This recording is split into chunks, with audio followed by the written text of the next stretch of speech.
আজ একটু সকাল সকালই বাজার গেলেন পরিতোষবাবু। ওনার মেয়ে, জামাই আর ছেলে আসছে। মেয়ের ইলিশ, জামাই আর ছেলের মাটন আর দাদু ভাইয়ের চিকেন। তাছাড়া বকফুল, লাউ, আরও কী সব যেন লিস্ট করে দিয়েছেন গিন্নি।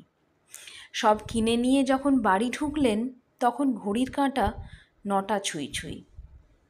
কই গো, একটু চা দেবে নাকি? আমার মরার সময় নেই। মায়া, দাদুকে চাটা দিয়ে আয় তো। চা নিয়ে মায়া আসতেই পরিতোষবাবু বললেন, বুঝলি মায়া, বুড়ো ঘোড়া তো, তাই কেউ আর পোছে না। তো দিদিমাকে ডাকলেই রেগে যায়। না গো দাদু, আসলে মাসি মামা আসবে তো, তাই দিদা খুব ব্যস্ত। এরই মধ্যে বাড়ির সামনে একটা ওলা দাঁড়ালো। পরিতোষবাবুর মেয়ে, জামাই থাকেন দিল্লিতে, দুজনেই এমসের ডাক্তার। ছেলেও দিল্লিতে চাকরি করে, ফলে দিদি আর ভাইয়ের যোগাযোগটা আছে ভালো মতো। দুপুরে খাবার টেবিলে বসে পরিতোষবাবুর মেয়ে বলল, মা, তোমার কি মনে হয় আমি এখনও 16 বছরের মেয়ে? তুমি এক অয়েলি রান্না করেছো কেন? আমরা কেউই ইলিশ ভাপা খাবো না, আবার মাটন, মারবে নাকি? একটু খা না, রাঁধলাম তোর জন্য। ওহ মা, আমি আর তোমার জামাই এসব খাই না, তোমার নাতি খেতে পারে। ছেলেরও দেখলেন একমত, কেউ অয়েলি খেতে রাজি না।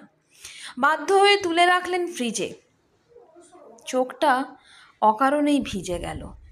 খাওয়া দাওয়ার পর ছেলে বলল, মা বাবা, তোমাদের সাথে আমাদের কিছু কথা আছে। ইনফ্যাক্ট এজন্যই আমাদের আশা। দিদি আর আমি ঠিক করেছি এই পুরনো বাড়িটা কোনো প্রমোটারকে দিয়ে দেব। আমরা 3টে ফ্ল্যাট পাবো আর ক্যাশ টাকা। তোমাদেরও তো বয়স হচ্ছে, কার কি হবে কে জানে। কতকটা এরকমই আন্দাজ করেছিলেন পরিতোষবাবু। না হলে হঠাৎ বলা কওয়া নেই, মেয়ে জামাই ছেলে একসাথে ওনারা ভাবতে পারছিলেন না। বাবা, তুমি কিছু বলো। তোমাদের ফেরার টিকিট কবে যেন? পরশু। কেন বলো তো? শোনো, তোমরা তো আমাদের দেখতে আসোনি, এসেছো নিজেদের আখের বুঝতে। এই কথাটা দিল্লি থেকে বসে ফোনে বলতেও পারতে। তোমরা বরং কোনো হোটেলে চলে যাও। আমি আর তোমার মা বেঁচে থাকতে এ বাড়ির একটা ইঁটও ভাঙতে দেব না। কিন্তু বাবা, আমরা তোমাদের ভালোর জন্যই বলছিলাম। তোমাদের ভাবার দরকার নেই, আমরা নিজেদের ভালো বুঝি।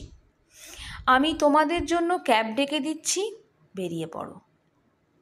শোয়ার ঘরে বিছানায় ফুলে ফুলে কাঁদছিলেন পরিতোষবাবুর স্ত্রী। পরিতোষবাবু ঘরে ঢুকে পিঠে হাত রাখলেন। তারপর পকেট থেকে একটা লেবু লজেন্স বার করে ওনার মুখে ঢুকিয়ে দিলেন আর জড়িয়ে ধরলেন স্ত্রীকে। Happy chocolate day, happy hug day and happy Valentine's day. আমি ওদের ফিরিয়ে দিলাম মিনু।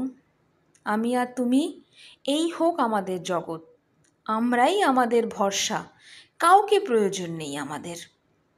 পরিতোষবাবুর কাঁধে মাথা রাখলেন মিনু দেবী। আজ আরও বেশি ভরসা করতে ইচ্ছে করছে। চোখ দুটো বুজে আসছে ক্লান্তিতে।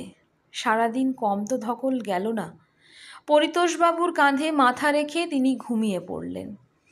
পরিতোষবাবু উঠে গিয়ে জানলাটা খুলে দিলেন।